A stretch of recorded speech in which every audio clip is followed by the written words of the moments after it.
Good evening and welcome to the August 22nd, 2023 meeting of the Abington School Board of Directors. I note the attendance of all board members with the exception of Ms. Fazy, who is excused, and Dr. Kleiman and Ms. Glasser will both be joining us virtually. Please stand for the Pledge of Allegiance. Allegiance to the flag of the United States of America and to the republic for which it stands, one nation, under God, indivisible, with liberty and justice for all.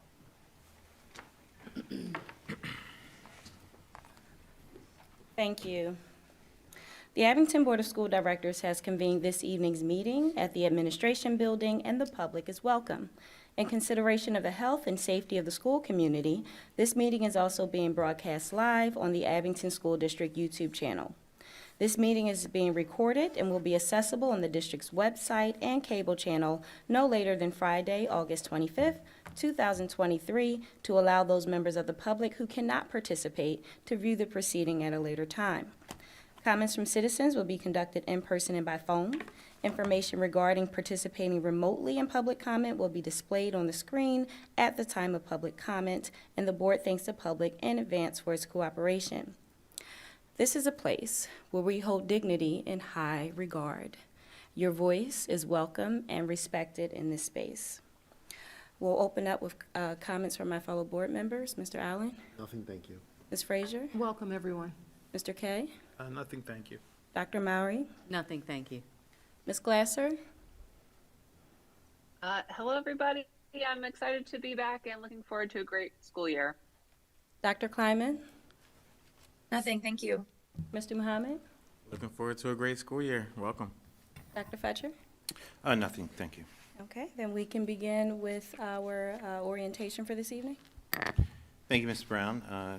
Tonight, Mr. Vittoria and I will present information regarding the state budget and the impact in the increased basic education, special education accountability block grant subsidies for the 2023-2024 school year. Mr. Vittoria.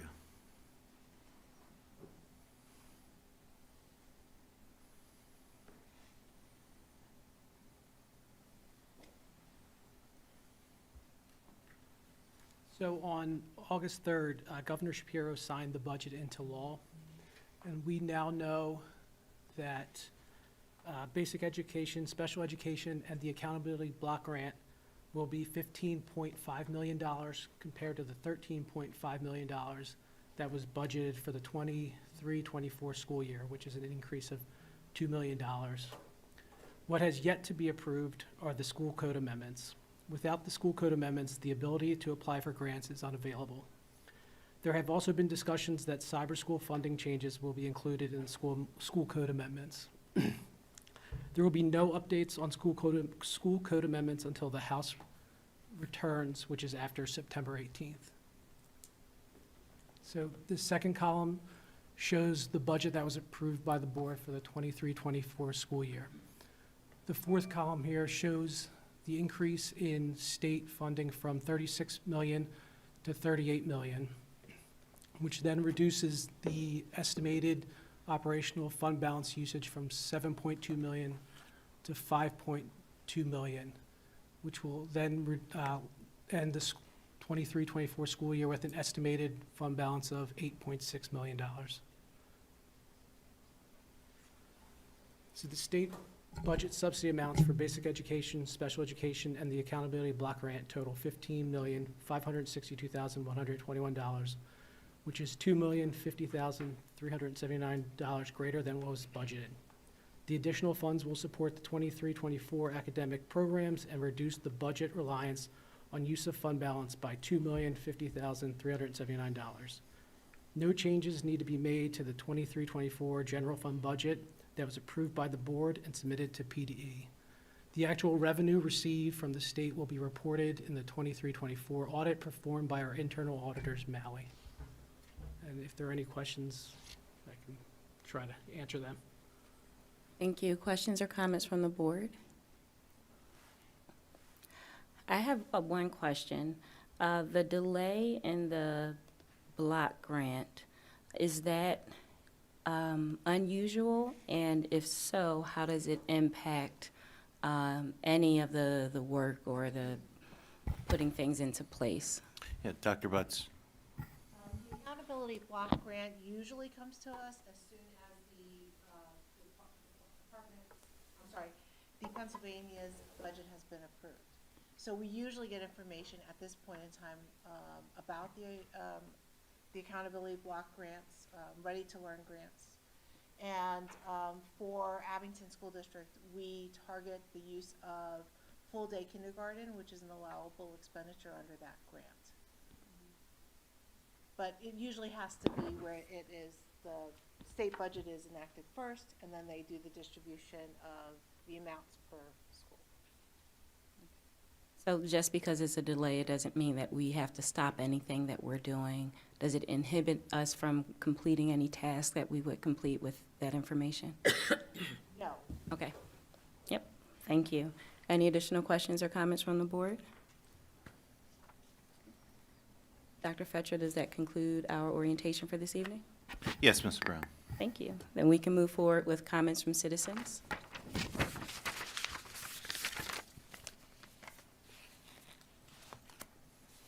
Comments from citizens are being conducted both in person and by phone. The phone number to participate in public comment is 267-715-3717 and is being displayed on the screen at this time. You will be able to call in by using your mobile or landline phone. If there's anyone within the room who would like to make a comment, there are mics to the left and to the right of you. Please be sure to state your name and address.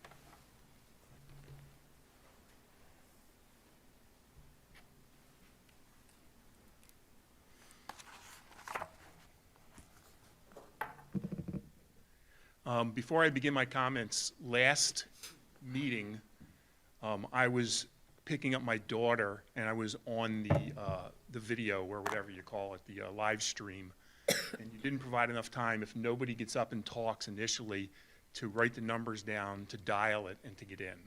So by the time I dialed it and got in, I know I wrote this to you, but you denied anybody that was watching the opportunity to comment. So I was told on both periods that I was in the queue waiting, but then the meeting had continued on.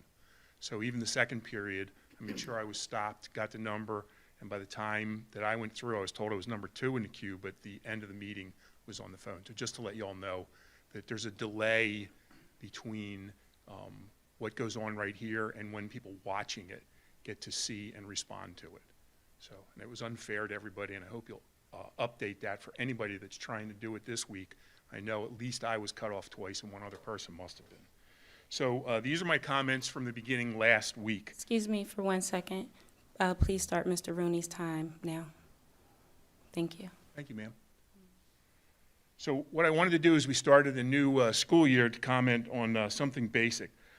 I wish the district's teachers and staff would focus on a commitment to tell the truth. For teachers and administrators, it doesn't take very many people to stand up to lies. It just takes courage. Truth is kryptonite to the lies of the left, okay? We've all heard this story long ago when Abraham bargained with God, when God was going to destroy Sodom and Gomorrah. Abraham was able to get the Lord to say, if there are 10 righteous people in Sodom and Gomorrah, then he will save it. Now, it just sounds like a story, but what it actually means is it doesn't take very many people to stand up for truth and righteousness in order to make a change. What it does take is courage. 10 righteous people can defend the truth. It just takes courage. I know I said it twice. So what is it? For our Abington School District, we need those 10 people, administrators, staff, leaders. You have to have the courage to stand up and defend it. So here they are. There are only 2 sexes, male and female. There are 0 genders. There is a personality for every single person in the world. They all have their own personality. And last, we are all made in the image and likeness of God. So that's for students, for teachers, for leaders, for parents. Second, we expect our school district to defend societal norms. They have to stand up. We need to know as citizens and as parents that we can depend on that. So here's some societal norms. No pornography in schools and libraries. Don't sexualize students and children. Teachers, don't tell a lie to students. It undermines our entire school district. And here's a great one. Keep boys and men out of the girls' bathroom and girls' spaces. These are really reasonable. So here's the second thing I wanted to talk about. The Student Offenses and Discipline Procedure Policy. I don't know who read it. I know you all, I don't know who wrote it, but I know you all read it, okay? It's a mess. I wrote to all of you and pointed out some questions that I had. I actually got, Mrs. Mowry responded to me and talked about some stuff, but I didn't get anything back, and I know it was shared because I was told that. Nobody said anything about it at the last meeting. I don't understand why. Here's one. I'm a Delta pilot. If I get lazed in the airplane, and it's happened twice, it's a federal offense. It happened to me once going into Santiago in the DR, and it happened once landing in JFK. I talked to TSA, I literally talked to the FBI, I talked to the company. But in Abington School District, if somebody points a laser in a teacher or a student's eyes, that's a level 1 offense. That should be an assault. There's all kinds of other stuff in here. I'll go over it till you tell me to be quiet. I want to thank you for your time. I have 3 and more your minutes voice. from last week. You do not. You are mistaken. Why do you deny people their comment You period are during that meeting? mistaken. Please How? have a seat. How am I mistaken? Please have a seat. How am I mistaken? I already wrote you about this. I wrote Your Dr. Fetcher. time And is you didn't up. respond and say that I wouldn't be May allowed to talk. take your seat. Thank you very much. I have comments to make about the rest of this meeting. I have shared with you that your time is Can you up. explain to me why you didn't respond to my very reasonable email that I sent you? Mr. Rooney, Yes, ma'am. you can take your seat. Why didn't you There is respond? another comment section. Here's the at thing. end. If you don't respond to me, I know you don't Mr. respond to Rooney, other people you are also. still That's not speaking, satisfactory. and your time is up. Thank you. If there is anyone else within the room who would like to make a comment, there are mics to the left and to the right of you. Please be sure to state your name and address. Mr. Sneed, can you confirm that there are no callers on the line? That is confirmed. Thank you. Dr. Fetcher? No comment. Thank you. That takes us to agenda item number 5. Mr. Kay, can you please read the recommendation to approve the personnel addendum? It is the recommended action that the Board of School Directors approves the changes in personnel as reflected in Personnel Addendum Number 5.1. Second. We have a second, Dr. Fetcher? Thank you, Ms. Brown. Tonight, the personnel addendum begins with item number 1 and the appointment of 10 professional employees, including Dr. Michael Hogan, if I could ask him to please stand, as the assistant principal of Copper Beach Elementary School. Dr. Hogan is a graduate of St. Joseph's University, where he obtained his bachelor's degree in history, his master's degree in criminal justice, his secondary social studies teaching certification, administrative certification, and Doctor of Education in Educational Leadership. Item number 3 is the changes of status for 44 professional employees. 14 teachers have submitted the necessary paperwork to change their salary class. The total cost of the changes is $68,344. These funds are part of the 2023-2024 budget. Under item number 4 is the request for leaves of absence for 3 professional employees. The personnel addendum continues with the hiring of substitutes, compensation for summer schedulers, and support personnel items. Thank you. Thank you. Questions or comments from the board? Okay. Dr. Hogan, welcome. We look forward to the work that you'll do at Copper Beach. Thank you for putting yourself out there, and I look forward to seeing the work that you do. Mrs. Flanagan. Mr. Allen? Aye. Ms. Frazier? Aye. Mr. Kay? Aye. Dr. Mowry? Aye. Mrs. Glasser?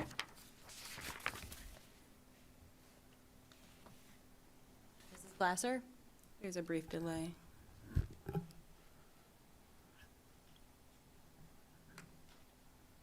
I think she may have dropped off. Oh, here she comes.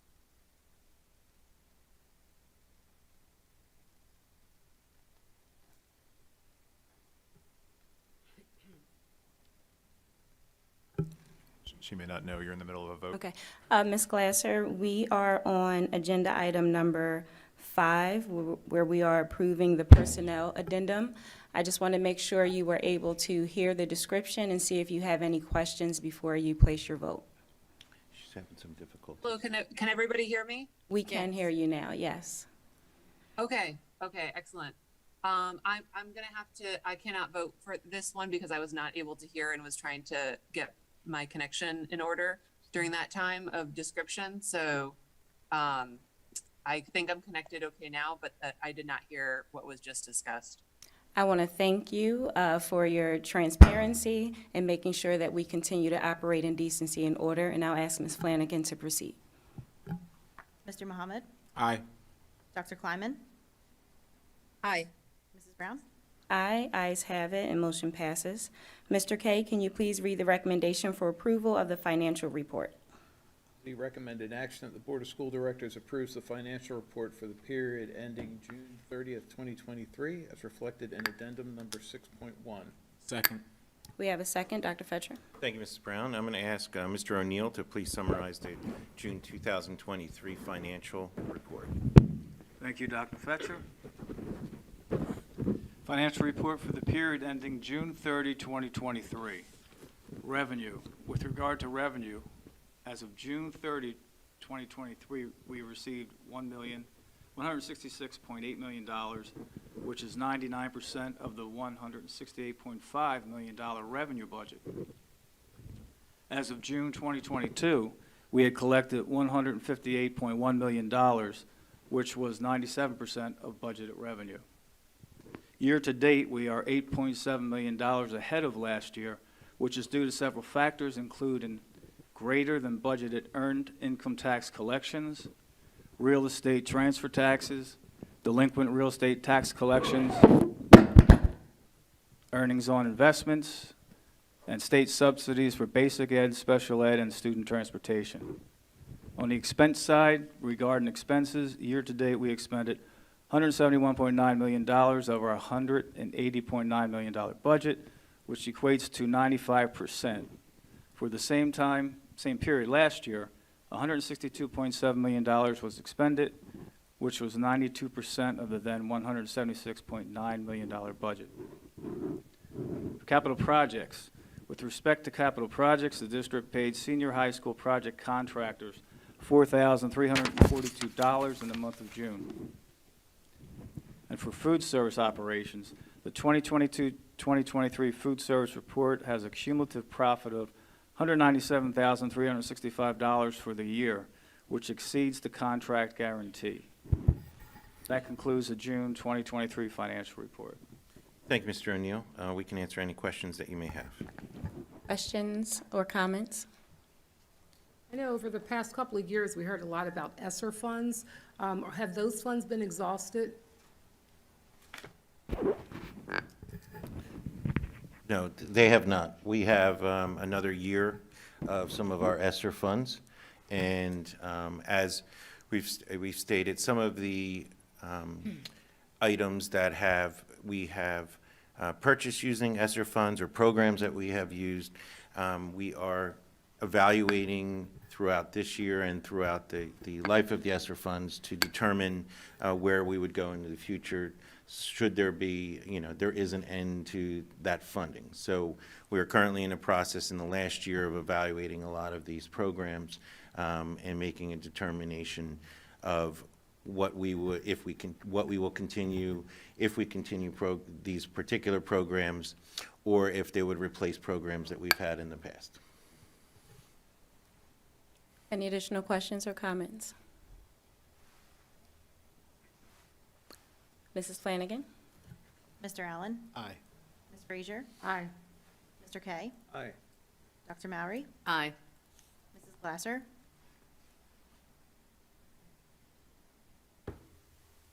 Aye. Mr. Mohammed? Aye. Dr. Kleiman? Aye. Mrs. Brown? Aye, ayes have it and motion passes. Mr. Kay, can you please read the recommendation for approval of the payments of bills?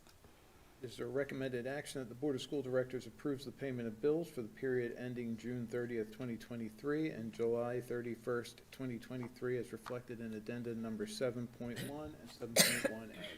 Second. We have a second, Dr. Fetcher. Thank you, Mrs. Brown. I will be happy to answer any questions that you may have regarding the payment of the bills. Thank you. Questions or comments from my fellow board members? Mrs. Flanagan? Mr. Allen? Aye. Ms. Frazier? Aye. Mr. Kay? Aye. Dr. Murray? Aye. Mrs. Glasser? Aye. Mr. Mohammed? Aye. Dr. Kleiman? Aye. Mrs. Brown? Aye. Ayes have it. Motion passes. Mr. Kay, can you please read the recommendation for permits for the use of buildings and grounds? It is the recommended action that the Board of School Directors approves the applications for permits for use of buildings and grounds. As reflected in addendum number 8.1, all permits are subject to change per the provisions of the Health Safety Plan pertaining to the COVID-19 pandemic. Second. We have a second, Dr. Fetcher. Thank you, Mrs. Brown. The permit addendum continues to reflect requests for buildings and grounds for this time of year. I would like to bring your attention to permit number 58, which is for the Abington Education Foundation 2023 Carnival, being held at the Abington Senior High School on September 28th, 29th, 30th, and October 1st. I also remind everyone of the Bands in a Boneyard Marching Band competition scheduled for October 28th.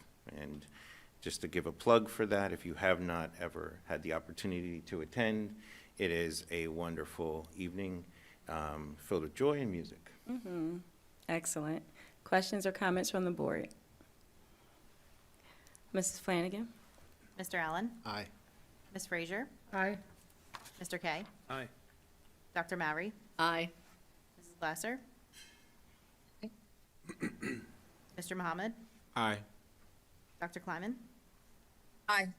Mrs. Brown? Aye. Ayes have it, and motion passes. Mr. Kay, can you please read the recommendation for awards of contracts? It's the recommended action that the Board of School Directors approves the awards of contracts as reflected in addendum number 9.1. Second. We have a second, Dr. Fetcher. Thank you, Mrs. Brown. Tonight, for your consideration, we have 3 awards of contracts and 1 retroactive award of contract. The first is for cybersecurity and endpoint protection software.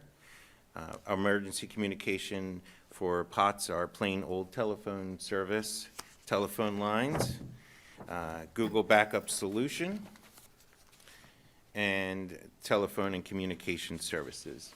I'll be more than happy to answer any questions that you may have about these awards. Thank you. The floor is open for questions or comments. Just curiosity with the telephone system. How are we updating things as time goes by from our archaic system from years ago? Are we still using the wired system, or are we all digital now? Yeah, we are all digital now, and we have been, and part of that is a leasing of the equipment, so you don't purchase it all up front. It's part of the service that we subscribe to. The need for wired lines are for emergency purposes, and that's for the POT system. So we do, that's what's remaining in terms of wired. The rest are not wired, I guess you would call it, online system and a web-based system, and this is a renewal for that system. Can I ask a question about the Google backup solution? Could you say, or describe for people who are listening what exactly is being backed up? Sure. I'm going to ask Mr. Sneed, who could probably give a much better answer to that question than I can. Essentially everything Google. So all students' work in Google Classroom, all of our staff and students' files, everything we save in Google is backed up onto that. Okay, so this is essentially sort of a cloud server. Actually, district? you would think so, but it's actually the opposite. It's something Oh, we're going to okay. install downstairs so we can download it and save it and keep it here. Okay, and for how long? This solution should give us at least 3 months. We're projecting even up to 6 months of data storage. Okay. Can I ask one other question? Absolutely. So if we're looking at 3 to 6 months storage, and part of what's being stored is student work, what happens to that work if we run out of storage space mid-year? So this system is just a backup, so it's a way to retain changes over time. So Okay. if someone were to change, or to delete something, we could go back up to 6 months to get that back. But if someone deletes something today, it'll still be on there for 6 months. Okay. All right. Thank you. Any additional questions or comments?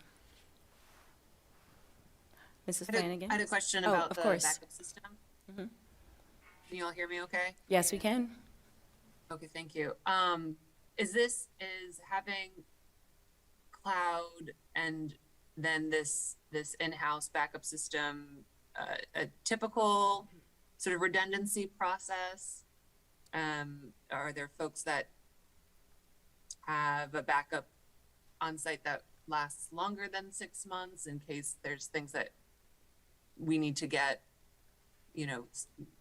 farther back than that in terms of historical data? So it is very typical for institutions to utilize something like this to back up their data. A lot of cloud services don't protect in certain areas. There are both cloud services that provide this as well as on-premise local things that provide that, like we're recommending here. The cloud services tend to be much more expensive. So you saw the price of this. Most of the cloud services for the amount of data that we have would be about that much per year. So we think that this would meet our needs for a much lower cost. And this is, just to clarify, and Mr. Sneed, please correct me if I'm wrong with this. We have had a backup system for Microsoft Outlook. I believe it's called Mimosa. Yeah. You're dating yourself a little bit, yes. And this is a system because we went from Outlook to Google, that we need a different backup system. Is that correct? Yep. I see. Okay. So this is just yeah, that makes sense. Okay. Yes. Thank you for the clarification. Any additional questions or comments from the board? I have one other question. So, as a public entity, the district is required to archive records, right? For over certain things and for certain periods of time, right? Yes. Okay. Yeah, and there are policies that dictate how long that is in our district policies as well. Okay. So how does this backup system relate to those requirements? Mr. Donahue, can you speak to that?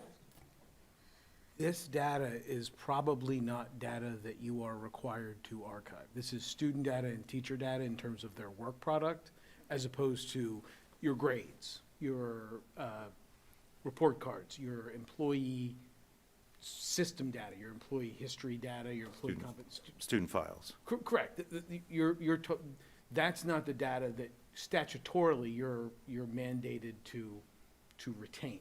So this is, you are providing a service to students that they have storage here as opposed to having to store it somewhere else. You're not mandated to provide that for any period of time, if that makes sense. Did the district explore a backup solution for a longer period of time, say for over an academic year? Mr. Sneed? So we sized it based on both price in mind as well as amount of length of time we want to store the data. It's actually very hard to predict and project that right now because we're going through that Gmail migration that Dr. Fetcher mentioned. So we'll evaluate that, and if we see that we're not getting enough length of storage out of it, we can always increase the size. But ultimately, and I'm going to speak in layperson's terms, ultimately, it is a backup for when the cloud does not work. Correct, yep. So the primary storage would be to On the cloud. cloud. And this is, if that should fail, this is a backup to that. Any additional questions or comments from the board? Mrs. Flanagan? Mr. Allen? Aye. Ms. Frazier? Aye. Mr. Kay? Aye. Dr. Mowry? Aye. Mrs. Glasser? Aye. Mr. Mohammed? Aye. Dr. Kleiman? Aye. Mrs. Brown? Aye, ayes have it, and motion passes. Mr. Kay, can you please read the recommendation for Title I school-wide plans? Is the recommended action in accordance with the requirements of the Pennsylvania Department of Education and the Every Student Succeeds Act, ESSA.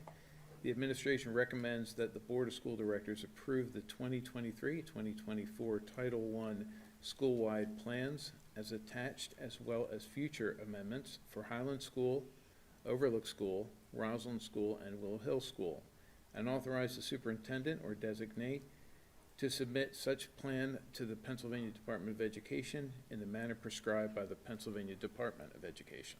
Second. We have a second. Dr. Fetcher? Thank you, Mrs. Brown. In order to address the components prescribed by the Pennsylvania Department of Education and Every Student Succeeds Act, each of our 4 Title I schools, which includes Roslyn, Willow Hill, Highland, and Overlook, developed a Title I school-wide plan through a building-level steering committee that conducted a thorough review of the essential practices to advance educational programs and processes to improve student achievement. Questions or comments from the board? Something that's just updated annually. Yes, it is, it's required to update annually. We also, in Abington School District, is not a requirement for non-Title I schools. However, every school in Abington School District does a school-wide improvement plan internally within the district in order to face the needs of each school and to look at our student achievement and ways to improve our student achievement. And that's done on an annual basis. With that plan as well, I can just give you a little bit more background. We meet regularly as far as the principals and the central office administration to review that, as well as within the schools, the principals meeting with the staff to review where we are on that and make adjustments throughout the year should we need to put more things into place, especially within the action plan portion of those plans. Any additional questions or comments? Can you share how is this information, when and how is this information shared with families of Highland, Overlook, Roslyn, and Willow Hill? Sure. I'm going to ask Dr. Viola to speak specifically about the Title I family communications. Thank you. Should they be approved this evening, these plans are due to be submitted to the state by September 1st. After September 1st, they'll be posted to the school's websites. They will remain available on board docs as well, based on this evening's agenda. Once they're on the school sites, the school principals do share the plans with the entire school community. Typically, they send out an email with some required parent documents, as well as information about where they can find the plan on their school websites. We also, the Title I schools also have parent nights and communication nights to review some of the activities and the types of activities that students will go through. And some, for example, there's a math night where parents and students come together and explore various activities that are math-oriented. Follow-up question, as different measures are put in place to see how these plans are coming to fruition, how are families engaged in seeing that the progress as it connects to these specific goals and plans? Right, as Dr. Fetcher said, each of our schools has several parent engagement, family engagement evenings. We also have steering committees at each of our buildings, and those steering committees are comprised of staff members as well as community members and parents. And should there be any changes to the plan, that would be reflected in what's posted. Throughout the course of the year, through their evening events or family engagement events, they spend time working with parents on activities related to subject areas. PSSA, for example, might be a topic. But the our family involvement, our parent engagement policy, and SAP which are posted online, also highlight some of the ways that our parents contribute to how the plans are written, the events that we hold. So we do have opportunities for parents to provide feedback. We ask sometimes for surveys to be filled out so that they can help guide the schools in making decisions about what events to hold. Thank you. Any additional questions or comments from the board? Mrs. Flanagan? Mr. Allen? Aye. Ms. Frazier? Aye. Mr. Kay? Aye. Dr. Mowry? Aye. Mrs. Glasser? Mrs.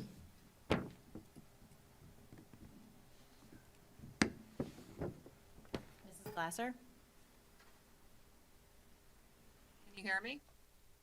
Yes, we Aye. can hear you. Aye, thank you. Mr. Mohammed? Aye. Dr. Kleiman? Aye. Mrs. Brown?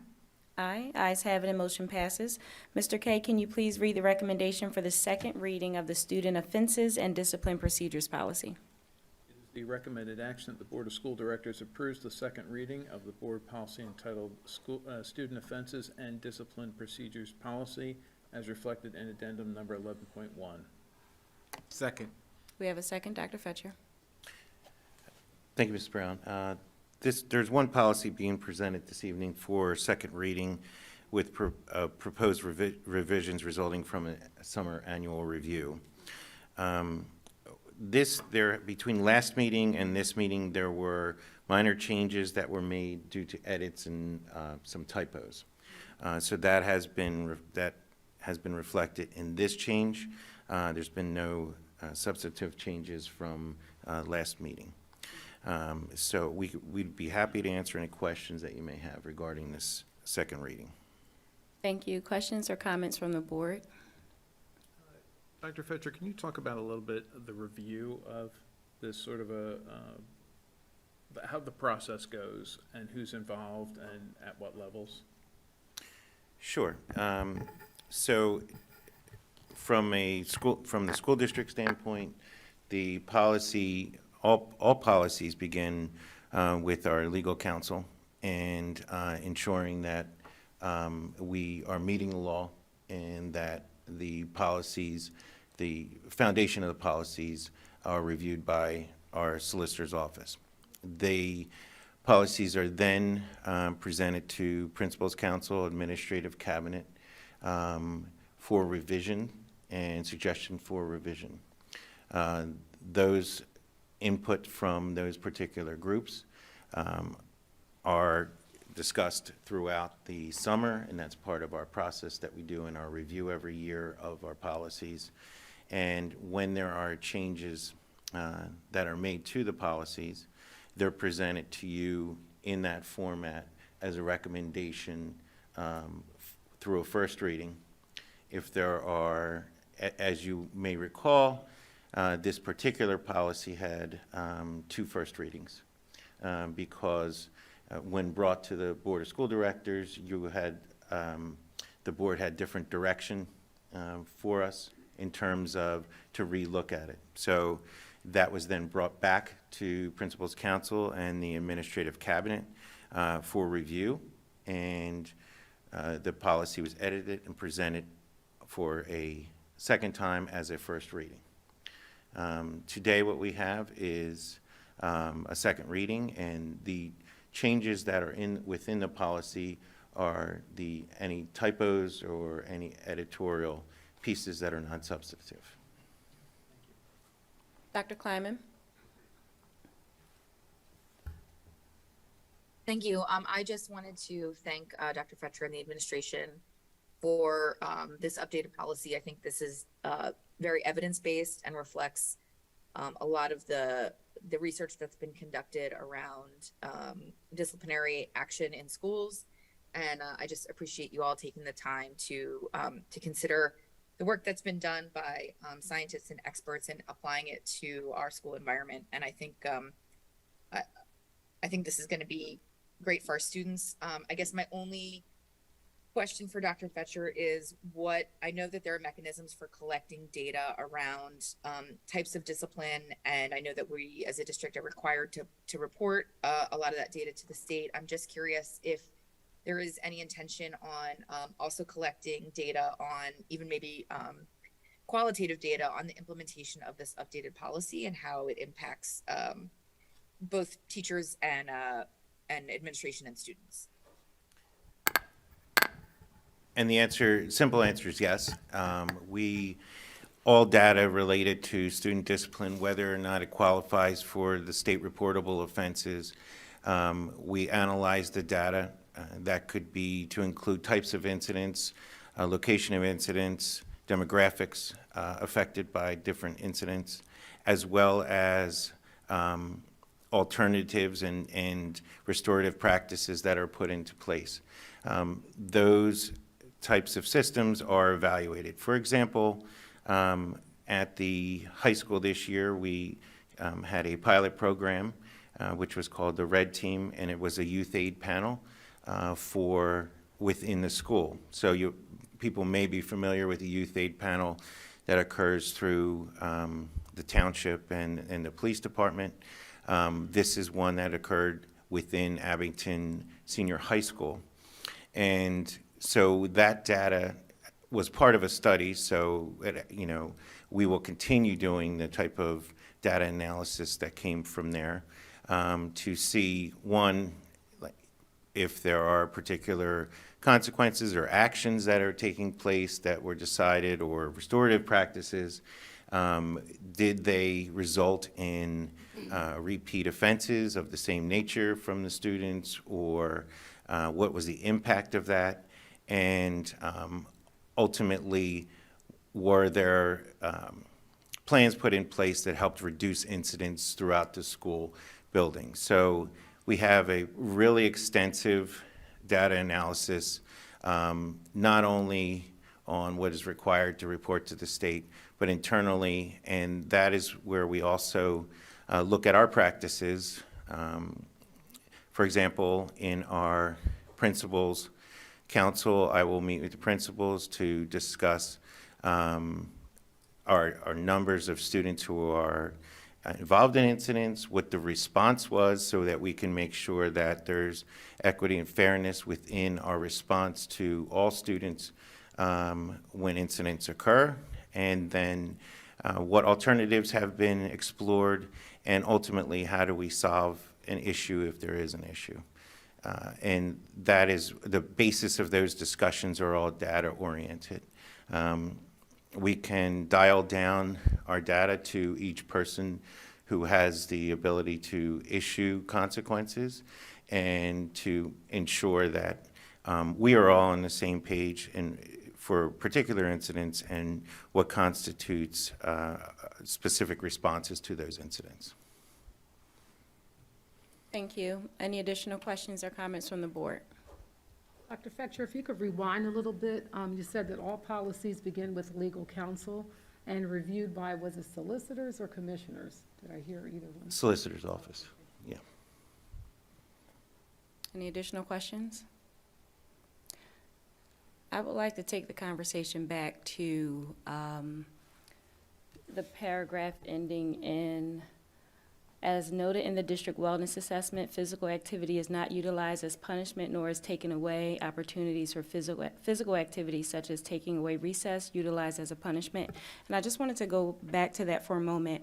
I know there are times for safety reasons where a meeting may have to take place to ensure the safety of other students. So I just need clarification in knowing that if a restorative meeting took place during that, is that considered being utilized as a punishment?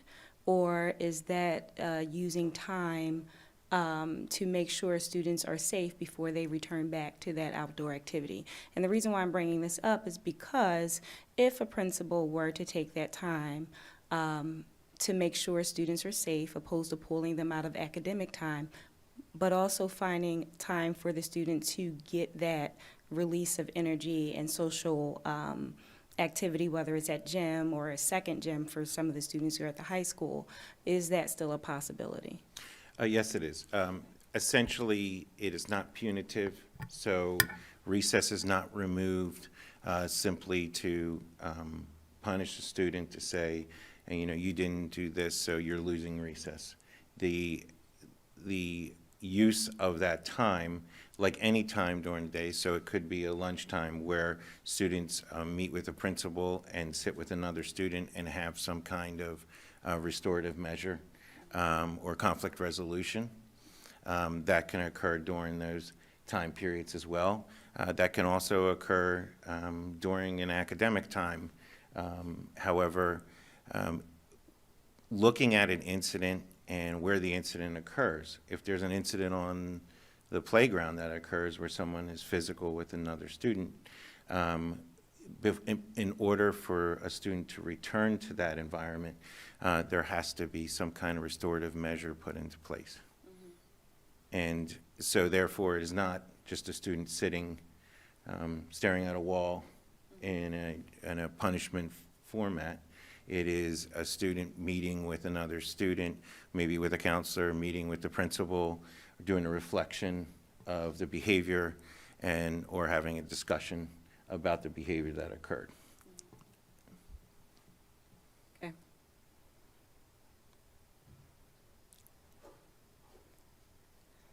It's still sitting with me because I can imagine a parent pulling up this policy and saying, you took recess from my child, and this policy says that you aren't able to.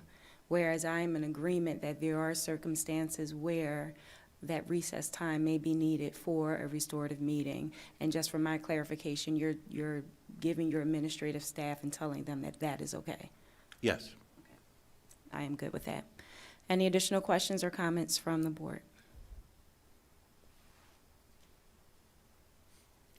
Mrs. Flanagan? Mr. Allen? Aye. Ms. Frazier? Aye. Mr. Kay? Aye. Dr. Mowry? Aye. Mrs. Glasser? Aye. Mr. Mohammed? Aye. Dr. Kleiman? Aye. Mrs. Brown? Aye, ayes have it, and motion passes. Mr. Kay, can you please read the recommendation for the one reading revisions to the agendas policy?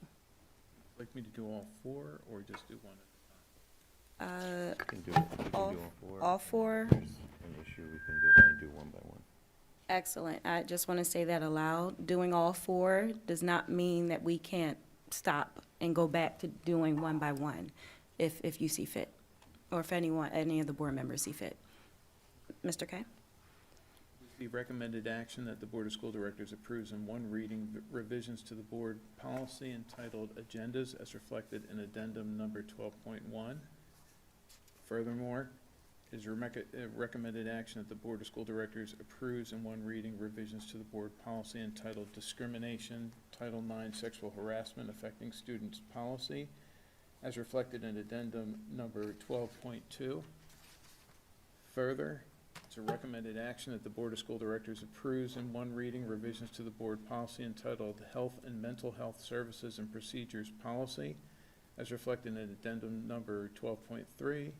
And lastly, it is a recommended action that the Board of School Directors approves in one reading revisions to the board policy entitled Homeless Students as reflected in addendum number 12.4. Second. We have a second. Dr. Fetcher? Thank you, Mr. Brown. There are four policies being presented for approval for revision. This is done within a one reading as there are non-substantive changes within these policies. I'm going to ask Dr. Melchor to do a review of these policy changes. Thank you, Dr. Fetcher. As Dr. Fetcher mentioned, he explained the process that occurs every summer. In the case of these four policies, your policy on policies allows revisions to occur with one reading if they involve things such as change to policy title, changes in titles of employees, or other minor revisions. In the case of the policy regarding agendas, the changes that you see displayed on the screen are to provide greater clarity as to where on the district website the agenda for a board meeting may be found, so specifically on the homepage as well as under the Board of Directors tab. We also, in the second paragraph, provided more clarity with regard to what may be found on the cable channel. Specifically, the key agenda topics are what is posted on the cable channel. So those are the two changes for the agendas policy. For discrimination, Title IX, sexual harassment affecting students policy, the change to that policy regards the change in title for Dr. Brown. So you see down at the midway through the second page, a change from District Equity Officer to Director of Equity and Student Services. That is the only change for that policy. For Health and Mental Health Services and Procedures policy, there are two changes. The first is in the upper right, where you will see there are two strikeouts in the See Also section. This particular SAP, Health Procedures, Psychiatric Reports and Evaluation Administration, no longer exists, so that needs to be removed. And the Health Procedures, Mental Health Services, and Psychiatric Services Guidelines, SAP, was renamed as just Health Procedures, Mental Health Services. The reason for that, and what you'll see in the fourth line of the policy, is psychiatric evaluations is stricken to reflect the fact that the district does not conduct its own psychiatric evaluations. For a number of years, the district contracted with an outside individual to conduct psychiatric evaluations. That has not occurred. That contract has not existed for the last several years. The district does not engage in psychiatric evaluations and would engage the Montgomery County Intermediate Unit if there was a need to do so. The final policy, homeless students policy, again, there's just a shift with regard to who is indicated as the district liaison. And what you will see is a change from Supervisor of Student Services to Director of Equity and Student Services to reflect the fact that one of the responsibilities for Dr. Brown with his change of status is to serve as the district's liaison. Supervisor of Student Services was the prior title for Dr. Rosenthal until his change in title a year ago to Director of People Services. But with transition within the Student Services and People Services departments, this responsibility is now falling under Dr. Brown's guidance. Those are the changes for the recommended changes for the four policies. Thank you. Questions or comments from the board on any one of the four policies?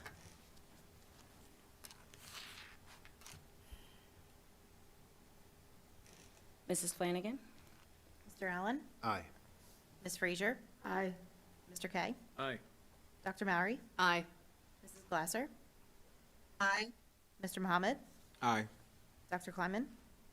Aye. Mrs. Brown? Aye. Ayes have it and motion passes. Mr. Kay, can you please read the recommendation for the one reading revision? No? Yes. Nope. We're good. 1 second. 13. Thank you. For the high school Latin instruction. It is the recommended action that the Board of School Directors approves the district administration to enter into agreements with the Upper Dublin School District and the Montgomery County Intermediate Unit for availability of Latin instruction for Latin 2, Latin 3, and Advanced Placement Latin for the 2023-2024 school year. Second. We have a second, Dr. Fetcher. Thank you, Mr. Brown. This item is to provide the authority to enter in agreements with Upper Dublin School District and the Montgomery County Intermediate Unit for availability of Latin 2, 3, and also Advanced Placement Latin due to a vacancy within a teaching position. The Latin 3 and Advanced Placement would fall under the agreement with Upper Dublin. We've worked with Upper Dublin School District. I understand that last evening, the Upper Dublin School District Board of School Directors approved this item to enter in agreement with us as well. And our students who are enrolled in Latin 3 and Advanced Placement, which is a total, it is less than 5 students, would have the ability to continue their sequence because of the vacancy within us. So if this is a student who has taken Latin 1, 2, and they want to continue that sequence as part of, prior to graduating, and I believe all of the students in this are seniors, it gives them an opportunity to take it through Upper Dublin, who has a current Latin teacher. Could you say a little more specifically about what that would entail? Would students be transported to Upper Dublin? Yes. So the principals of, Mr. Barry has worked with the principal of Upper Dublin to look at schedules, and the class schedules would align so that students could be transported during the school day to that course and then return to Abington. Okay, so this would be in-person instruction? Yes. It would not be over Zoom? No. Level 3 and advanced placement are in-person instruction. Latin 2 is offered through the MCIU's online program. So the students had the ability to select that program or not continue, as they have Latin 1 as a background. So they could pick another course if they would like to, if they didn't want to continue Latin 2. And what's the nature of the MCIU's Latin curriculum? Is it self-guided? Is it? Do you want to speak to that, Dr. Butts? The asynchronous program that is run by Montgomery County Intermediate Unit is also known as MVP. This particular program is taught by a state-certified Latin teacher. It is asynchronous in its platform, which means that students are required to do certain tasks and work by a certain date. All of their work is guided by a teacher. There could be things like bulletin board discussions or interactions. Students can get in touch with the teacher, students can meet with the teacher, but the instruction is fully online, asynchronous. Everything that they would do would be, I don't really want to say at your own pace, because the teacher dictates the pace of the homework assignments and the units, but it would be asynchronous.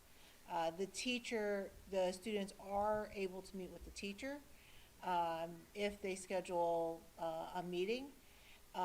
The program is also there are also other professionals that are in the system to also monitor, in addition to the teacher, student attendance, student engagement, the amount of time that a student spends online is monitored.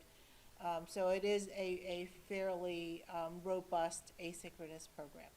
Can you talk to just a comparison to our current ACE program that we offer here compared to the MCIU? Our current program is through the Chester County Intermediate Unit, our online program that we offer. Foreign language instruction involved in that? There are some. This particular Latin is not available through that program. So that is why we went to the Montgomery County Intermediate Unit to their program to see if there was an option for Latin, and they do offer Latin. But in terms of the format of the two programs, are they similar?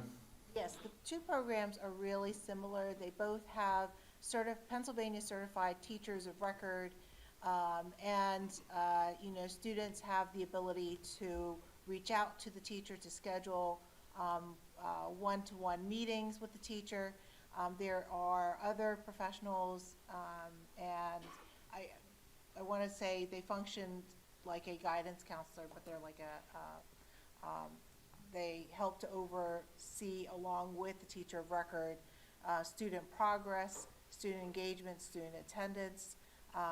They also function as a liaison to the school district, and it functions in they're really mirror programs of each other, with MCIU's online program and Chester County's program, which we use for our ACE program. Do we know how many students countywide are enrolled in the async Latin 2?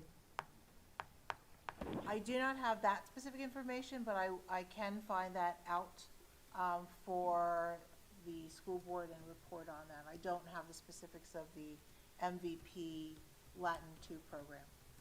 Is there any data on the efficacy of the async Latin 2? On the efficacy as far as students pass. How well they do, how many students advance to Latin 3? The overall program is efficacious, but I will ask specifically for the Latin for the school board. I don't have that information on hand. Is this a one-year solve with the anticipation of filling that vacancy, or is this the beginning of a phase out? So essentially, this is, instead of canceling the courses for all these students in Latin 2, 3, and AP, because we cannot obtain a Latin teacher, so the options are, we cancel the entire program, but because of the fact that students are within a sequence, the Latin 2 were given the option that they can either enroll in another course or continue with this particular course. So this was our way of not just saying this course is unavailable. I anticipate that this is a phase out because our interest levels have come down significantly within the Latin program.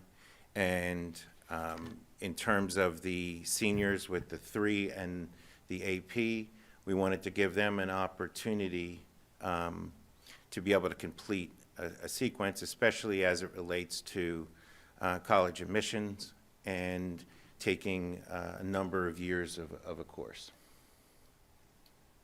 I have one other question, and then I'm going to give you my opinion.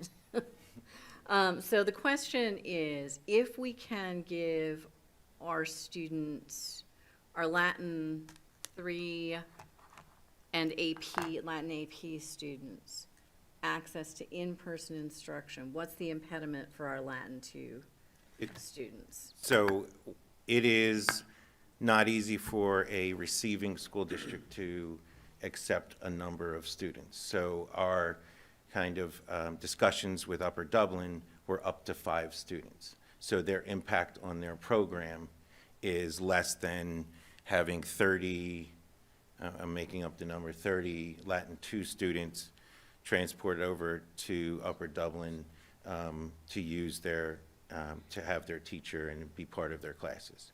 So they can easily absorb 3 to 5 students, whereas I'm sure that there would be a lot more difficulty in accepting an entire class of students.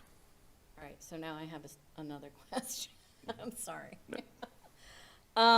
So am I to understand that we have more than 5 students in Latin 2, or who would likely take Latin 2?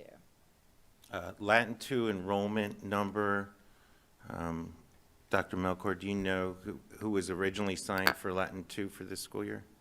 How many? Is it 27? 28 students? 28. Sorry. Okay, so this is kind of kicking the can down the road, because suppose we have more than 5 students advancing to Latin 3 and AP Latin. We're going to be in the same position next year that we're in now. Is that correct? That is, Dr. Melkor. No, in the process of the senior high school communicating with the families of the students in Latin 2, they were informed of the option of MVP, the asynchronous course that Dr. Butts described, or the opportunity to select a different elective. In the case of students who were selecting Latin 2, all of the families were informed that that would be the end of the sequence. There would not be Latin 3 as an available course for next year in Abington.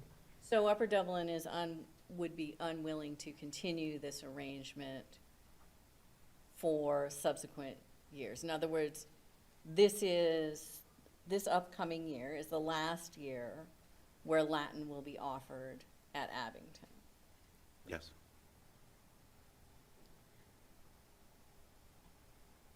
And according to the notes here, parents have been notified to either continue with it this year or pick a different elective this year. Correct.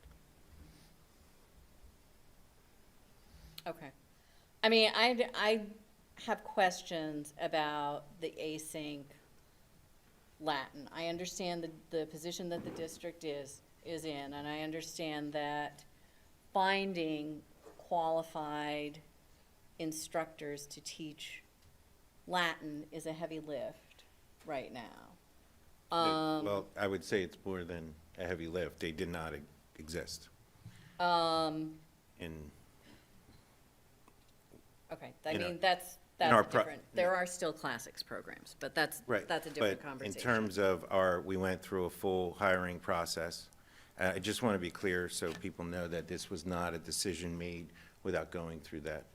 Right. Advertised a position, looked for candidates, and were unable to fulfill the position. Did you reach out to any institutions that have classics departments?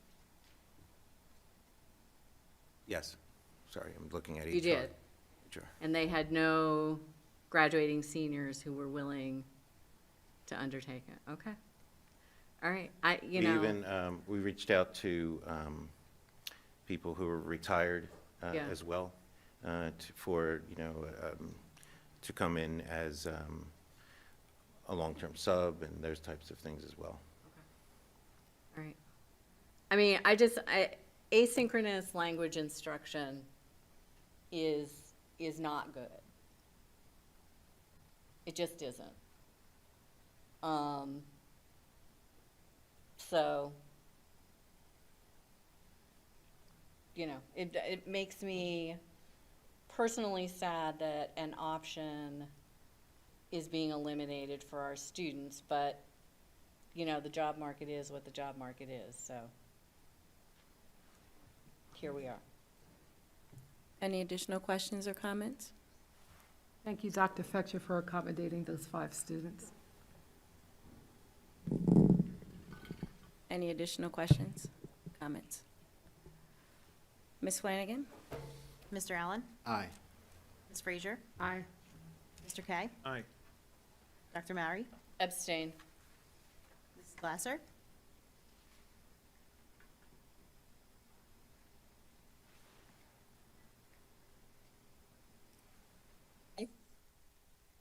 I heard an aye, and I saw the mouth of an aye. Mr. Mohammed? Yes. Aye. Dr. Kleiman? Aye. Mrs. Brown?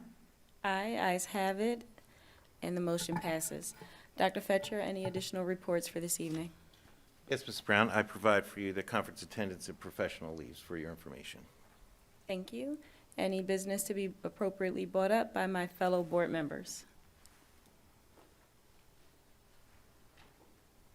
Seeing none, we move to agenda item number 16, which is comments from citizens.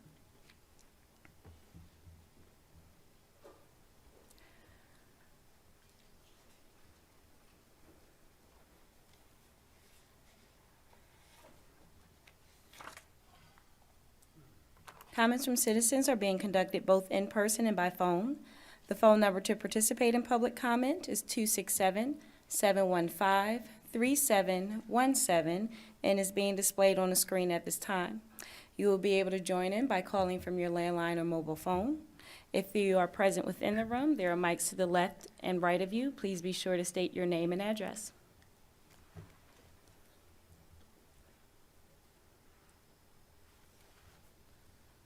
Okay, so I'll do the best I can with the time you give me. First, Ms. Glazer, thank you for making my point. She didn't have to dial those numbers, and still you could see where the delay is. So if nobody talks at the phone, then you pass over people.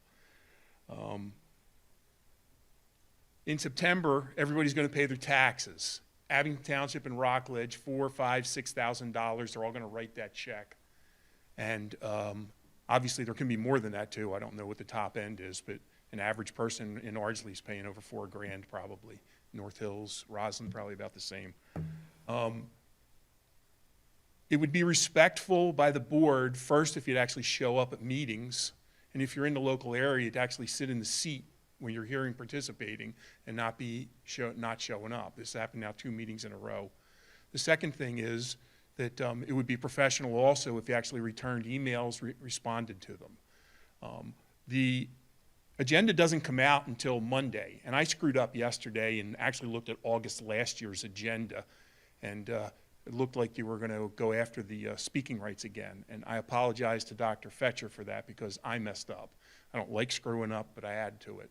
But by the same token, the agenda didn't come out until yesterday after that, so it was sometime in the afternoon. So people have one basically day to read through the agenda and ask questions before the meeting.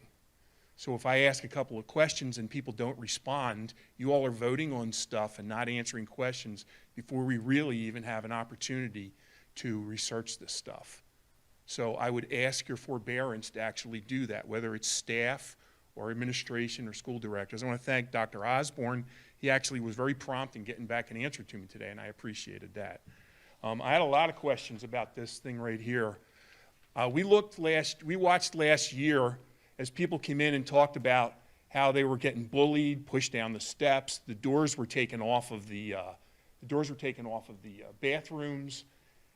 Dr. Fetcher went and had a listening with all these people, and then this board policy is what you came up with. Hand that to the parents of people who are worried about their kids and ask them if they think that that little matrix that you put out is going to do any good. It's not. It's very disappointing. I got a few questions. I'd love you guys to have answered them or asked them because I sent them to you. What authority does ASD have to demand community service as a punishment? I don't know the answer to that. And can that be appealed? The second one, how is weekend detention okay, taking a Saturday or a Sunday, but y'all are worried about a recess? Why can't we just leave it to the principals to figure out what they need to do to discipline the kids and hold the principals responsible for that? I asked you about the laser before. The table is crazy. Chronic egregious teacher handled procedure or problems is level 1, then chronic egregious level 1 infractions is a level 2 infraction. It's nonsensical. You had to read it and know that. The whole thing is disappointing. I'll end up, the last thing right here is with the Title I school-wide plan. First, I don't understand what title are the other schools that aren't in this. But the second, if I was a parent and I sent my kids to Highland or Willow Hill, I would read through these things because it appears that Highland and Willow Hill are holding their kids to a lower standard I want to than thank Roslyn and you Overlook. for your voice. So Your I would time move my kids is out of there now unless I up. don't understand it. So I hope parents will actually read Thank this you very stuff. much for your time. Your time is up. Is there anyone else within the room who would like to make a comment? There are mics to the left and right of you. Mr. Sneed, can you confirm that there are no callers on the line? That is confirmed. Dr. Fetcher? I have no comments about that. Thank you. Thank you. I have one comment for clarification. All emails are read and are responded to. I read both the email and I read the response. If you do not receive a response from someone in administration or someone within his administrative cabinet answering your questions, then that is another problem. But I read every email, and I also read the responses that come out from the people who have the answers. So thank you, Dr. Fetcher, for your responses, and by your own admission, thank you, Mr. Osborne, for your prompt response. I want to clarify something in Yes. terms of the agenda release. We have made a commitment that on Fridays prior to a board meeting, the topics are listed and sent out to the public. We have made a similar commitment that our agenda and items for the board meeting are released 24 hours in advance of the meeting. And what was described as occurred on Monday is our general practice. We try to get it out by about 4 or 5 o'clock on the Monday prior to the board meeting, the night before the board meeting. Thank you. And again, all of those things are following the correct procedures or anything that's mandated by district law or law. So, and our district policy states, I believe it's noon on the day of the meeting, unless that has, No, I think we changed it to the We changed day, it, okay. the day prior for the. yeah, it used to, and the reason why I said that, it used to be, 4 years ago, it used to be, the policy read, I know, noon on the day of the meeting. I made a decision to, and spoke with the board, and the board, and I agreed that we wanted to give the public more time with the materials, so we moved them up to the day before. To clarify, on Friday, the topics of what is on the orientation are released, or any major topics are released to the public, and it's simply just, this is what the board meeting is going to be, what's going to appear in a board meeting.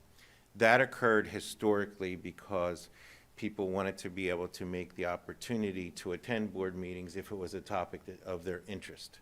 That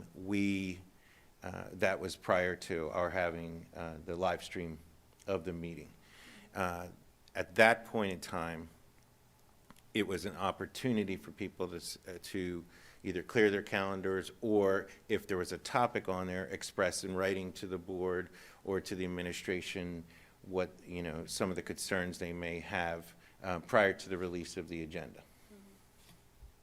So that's sequence-wise what happens, and it happens, and then following a board meeting, by the end of the week, we have 2 different things occur.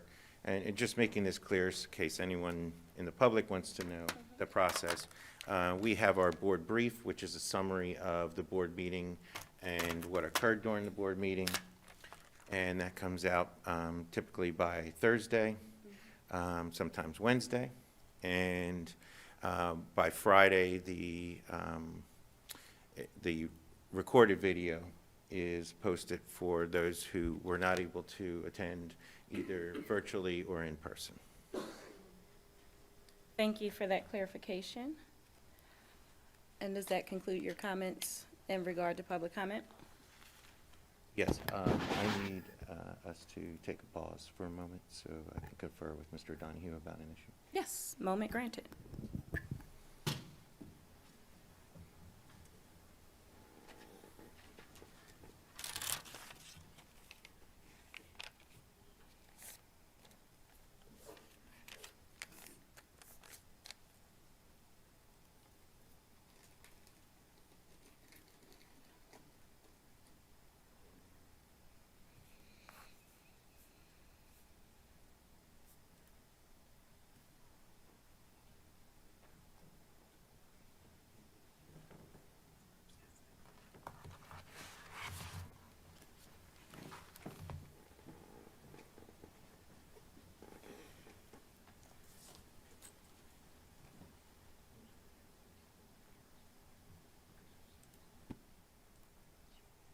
She already filled out the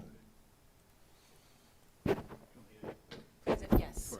Just to clarify, earlier this evening, Ms. Frazier had identified that there was a conflict for her voting on item 5.1 personnel due to a familial relationship with one of the appointees, I believe is a substitute.